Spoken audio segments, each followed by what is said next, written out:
আসসালামু আলাইকুম, কেমন আছেন সবাই? আশা করি আলহামদুলিল্লাহ সবাই ভালো আছেন।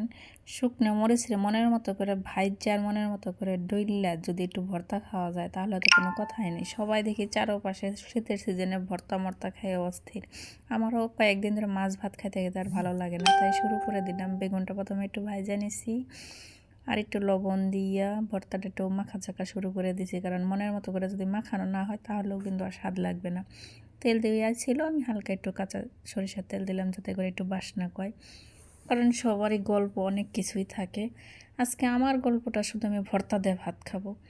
বেগুন ভর্তা, সিম ভর্তা আর শুকনো মরিচ কিছুটা ডলা রাখতে হবে যদি ঝাল ঝাল করে ভর্তাটা খাইতে চাই, তাই আর কি।